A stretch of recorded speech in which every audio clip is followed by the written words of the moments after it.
मशहूर शायर मुनव्वर रना हमारे साथ मौजूद हैं, उनसे बात करेंगे। राना साहब, मुझे बताइए कि ये फ्रांस की घटना पर क्या आपत्ति है आपको? आपने कहा कि वहां पर जो कुछ हुआ वो ठीक हुआ, ऐसा क्यों? नहीं, देखिए, यहाँ मकसद फ्रांस भी नहीं है और मकसद उस हादसे का भी नहीं है। हम एक शायर हैं, हम एक लेखक हैं। हम जो कलम रखते हैं वो लिखने के लिए रखते हैं, नारा डालने के लिए नहीं रखते हैं। अब ये अलग बात है कि हमारा लिखा किसी को पसंद आए, किसी को पसंद ना आए, लेकिन हमारा कलम गाली नहीं लिखता है। अब ये और बात है कि आप उसे गाली समझ लें। मैंने ये कहा कि कार्टून बनाने वाले ने बुरा किया, नहीं बनाना चाहिए।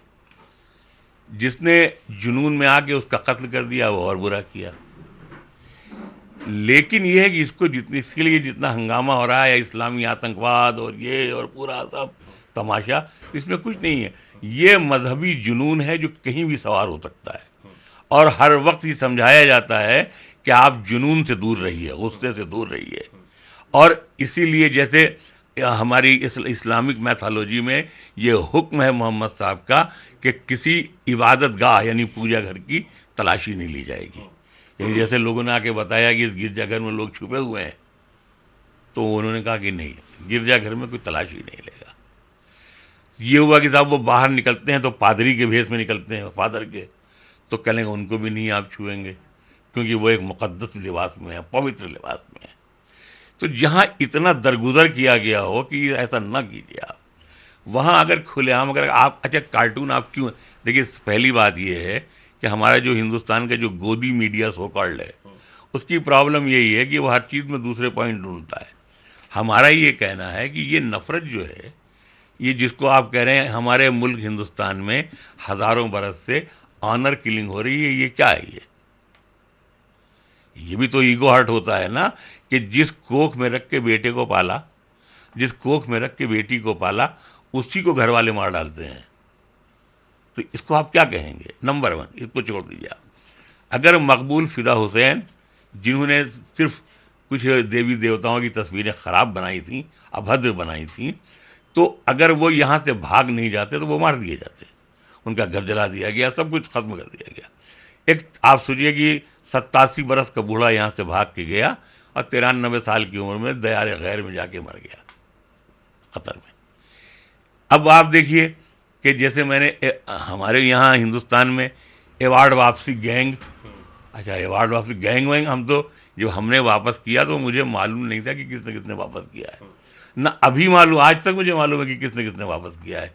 लेकिन एवार्ड वापसी गैंग, टुकड़े टुकड़े गैंग, अब हमको हर जगह, अच्छा वही मुनव्वर है ना, वो एवार्ड वापसी गैंग, टुकड़े टुकड़े गैंग।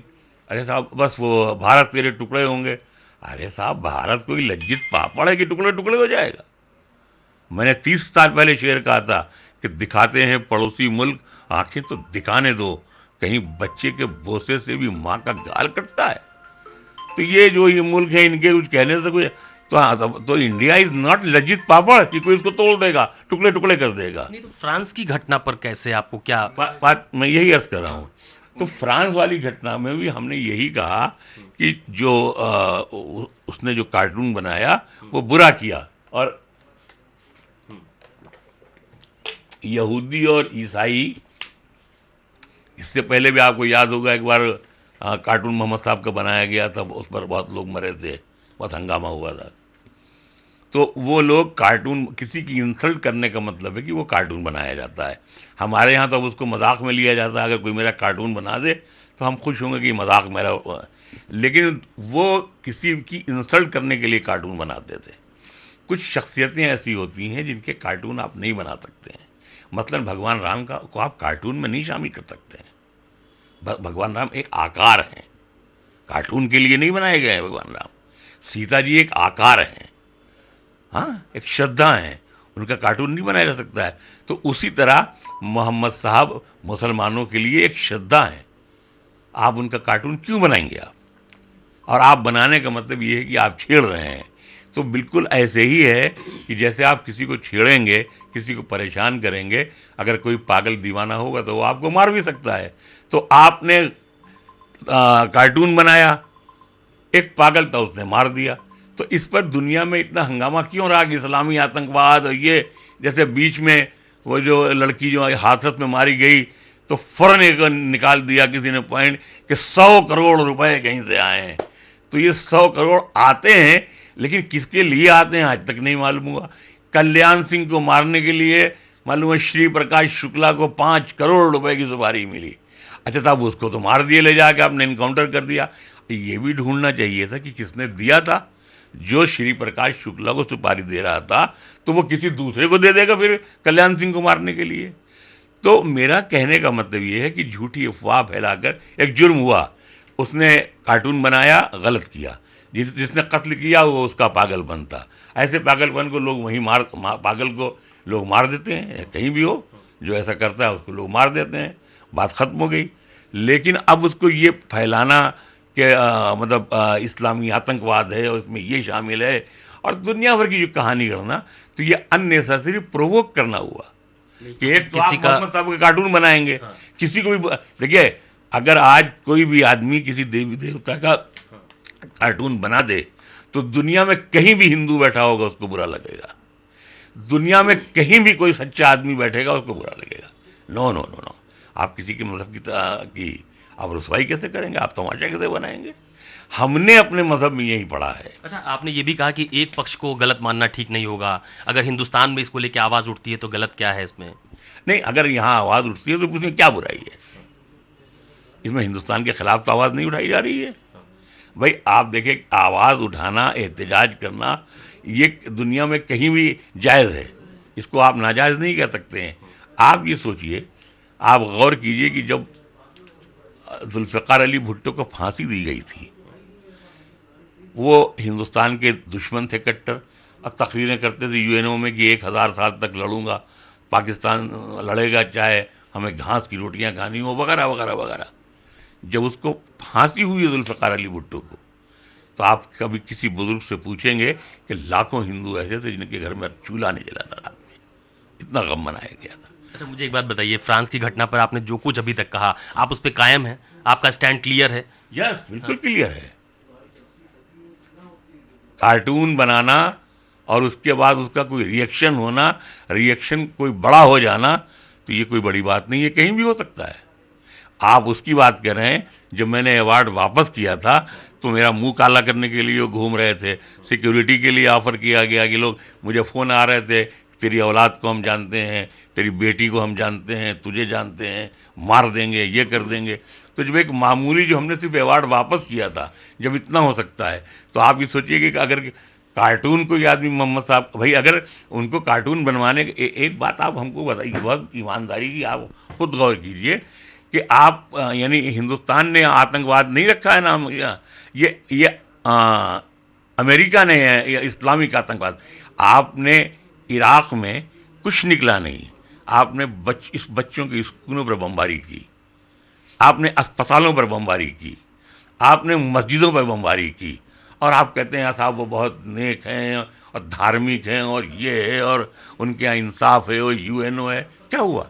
आपने आपके जो जी चाहता है वो आप करते हैं। तो अगर यही इराक है, यही फ्रांस है कि जब कल वो इस तरह हमले कर रहा था, लोगों को मार रहा था, तब उसको तकलीफ नहीं हुई, तब ये मैक्रोन कहाँ मर गया था। अब वहां अगर एक आदमी को अगर किसी जुनूनी मुसलमान ने मार दिया तो आप इतना उसके लिए हंगामा करेंगे, आप धमकी और दावे और ये सब करेंगे, तो ये तो गलत है। अच्छा, मैं एक सवाल और पूछता हूँ, यूपी में लव जिहाद को लेकर कानून बनाने की बात हो रही है, ये कहा जा रहा है कि उत्तर प्रदेश में अब लव जिहाद को लेकर कड़ा कानून बनाया जाएगा। देखिए, एक तो भी दिलचस्प ये है कि वो आज भी मुझसे किसी ने पूछा कि वो इलाहाबाद में जज साहब ने एक फैसला दे दिया है। हाँ, मतलब शादी के लिए धर्म परिवर्तन करना ठीक नहीं है, जायज नहीं है। हाँ, मुझे हंसी आई उन जज साहब पर। मैंने कहा इसका मतलब है कि धर्म परिवर्तन जो है नाजायज औलाद पैदा करने के लिए है, कार में बैठकर चूमा चाटी करने के लिए है, पार्कों में बैठकर लपटा झपटी करने के लिए है। इसके लिए, इसका मतलब है कि धर्म परिवर्तन इसके लिए किया जाए। लेकिन भगवान ने जब बनाया इंसान को तो उसने ये कहा कि नहीं, तुम मर्द हो तो एक औरत से शादी करो, एक औरत को जिंदगी दो, उससे बच्चे पैदा होंगे, उससे दुनिया बनेगी जो हमारे नाम लेवा होंगे। तो माफ कीजिएगा, हमारे योगी जी ने शादी नहीं की, तो उनको तो मजा ही आया होगा इस फैसले में। लेकिन हम उन जज साहब के फैसले से इत्तेफाक नहीं करते हैं। अगर हम शादी नहीं कर सकते हैं तो हमको फिर ये जो धर्म परिवर्तन इंटरकोर्स करने के लिए, मज़ा लेने के लिए, इसके लिए नाजायज़ बच्चे सड़क पर घुमवाने के लिए, हरामी बच्चे पैदा करने के लिए अगर हम धर्म परिवर्तन करते हैं तो हम पर लानत है। और ये लव जिहाद पे जो कानून बनाने की बात हो रही है उत्तर प्रदेश में खास तौर पे, देखिए, असल में हमारे यहाँ उत्तर प्रदेश में जितने भी कानून बनते हैं उनका कोई मकसद नहीं है। देखिए, लव का जिहाद से कोई ताल्लुक नहीं है, पहली बात। ये जिसने भी बेवकूफ़ ने जिसने ये इजाद किया है ये सेंटेंस, वो नॉनसेंस है। देखिए, लव का मतलब मालूम है आपको? मोहब्बत। जिहाद का मतलब है अपने आप से जंग करना। मतलब यही नहीं कि आप जाके हिंदू को मारने लगे, मुसलमान को मारने लगे। मतलब जैसे आप रोज़ा रखते हैं, जैसे आप व्रत रखते हैं, तो ये व्रत जो है ये जिहाद है। यानी आपको भूख लग रही है, आप नहीं खा रहे हैं, आपको प्यास लग रही है, आप नहीं खा रहे हैं। कानून बनाने की बात हो रही है। एक मिनट। तो जिहाद जो है वो एक तरह का अपने आप को बर्दाश्त करने का मामला है। तो इसमें मोहब्बत का इसमें कहाँ ताल्लुक आ गया? लव जिहाद कहाँ हुआ ये? मोहब्बत तो इसलिए होती है कि जिहाद न होने पाए। मोहब्बत इसलिए नहीं होती है कि लव जिहाद का कानून बनाया जाए। चलिए, बहुत धन्यवाद हमसे बात करने के लिए। ये मशहूर शायर मुनव्वर राना है जिनका फ्रांस की घटना पर स्टैंड बिल्कुल क्लियर है। उन्होंने कहा कि जिसने कार्टून बनाया उसने भी गलत किया और जिसने घटना घटित की उसने भी गलत किया। कैमरा पर्सन धर्मेंद्र साहू के साथ अशोक तिवारी, लखनऊ, न्यूज़ 24।